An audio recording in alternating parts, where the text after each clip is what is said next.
ब्रह्मा विष्णू आणि महेश्वर सामोरी बसले मला हे दत्त गुरु दिसले मला हे दत्त गुरु दिसले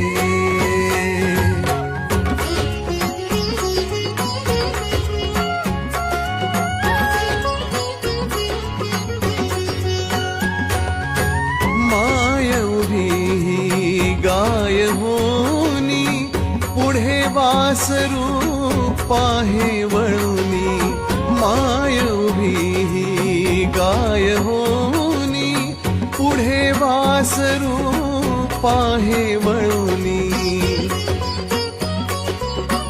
कृतज्ञतेचे श्वान विचारी पायावर झुकले